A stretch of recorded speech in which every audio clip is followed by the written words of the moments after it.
Assalamualaikum warahmatullahi wabarakatuh. Perkenalkan, nama saya Mesa Putra Gelia dengan NIM 0122111029. Di sini saya akan mempresentasikan mata kuliah TIK yang berjudul Perbandingan Undang-Undang Perlindungan Data Pribadi. Perlindungan data pribadi merupakan salah satu hak asasi manusia yang merupakan bagian dari perlindungan diri pribadi.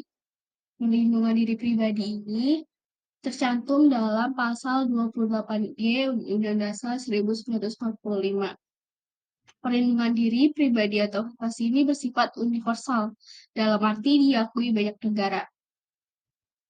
Sejak Mei 2018, sebanyak 28 negara anggota Uni Eropa menerapkan General Data Protection Regulation. Angka ini terus bertambah sejalan dengan kebutuhan untuk melakukan perlindungan data warga negaranya.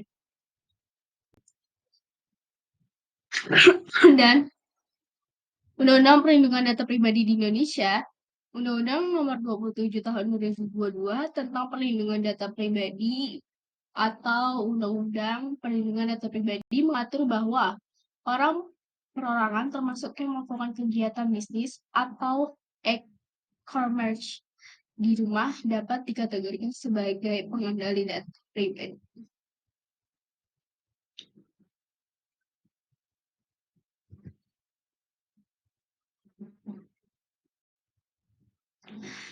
Nah, dua golongan data pribadi, yaitu ada data pribadi yang bersifat spesifik, ada yang bersifat umum.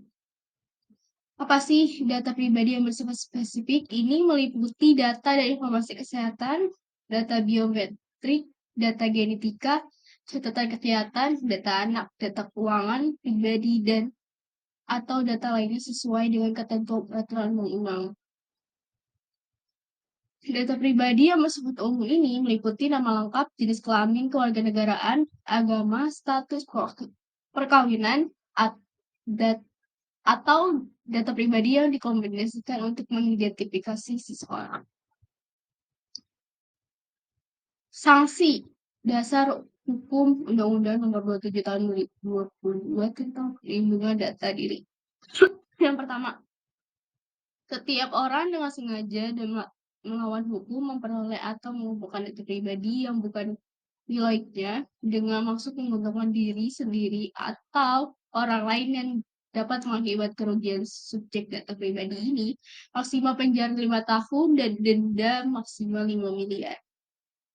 Yang kedua, setiap orang dengan sengaja dan melawan hukum mengungkapkan data pribadi yang bukan miliknya ini maksimal penjara 4 tahun, maksimal denda 4 miliar. Yang ketiga, setiap orang yang sengaja dan melawan hukum menggunakan data pribadi yang bukan miliknya, maksimal penjara 5 tahun, denda maksimal 5 miliar. Dan terakhir, keempat, setiap orang dengan sengaja membuat data pribadi palsu atau memasukkan data pribadi dalam maksud menguntungkan diri sendiri atau orang lain yang dapat mengakibatkan kerugian orang lain, maksimal penjara 6 tahun, denda maksimal 6 miliar. General Data Protection Regulation Uni Eropa. GDPR merupakan undang-undang yang mengatur perlindungan data pribadi penduduk atau warga Uni Eropa yang berada di dalam maupun di luar Uni Eropa serta yang dikelola pihak manapun di dalam manapun di luar teritori Uni Eropa. Tujuan dari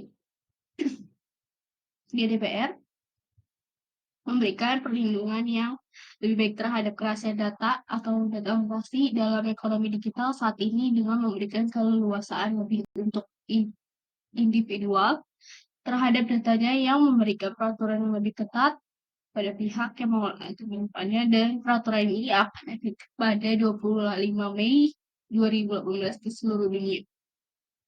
Persyaratan GDPR berlaku untuk setiap negara anggota Uni Eropa yang bertujuan untuk menciptakan perlindungan ekosistem terhadap data konsumen dan pribadi di seluruh negara Uni Eropa. Sanksi dibanding dengan pedoman perlindungan data sebelumnya, GDPR telah meningkatkan hukuman atas pelanggaran apabila terjadi kebocoran data, maka perusahaan dikenai denda 20 juta euro atau 4% dari pendapatan global. Kasus kebocoran data yang lebih kecil akan dikenai denda 10 juta euro atau 2% dari pendapatan global perusahaan. Nah, sekian penjelasan dan presentasi saya. Terima kasih sudah menyimak. Wassalamualaikum warahmatullahi wabarakatuh.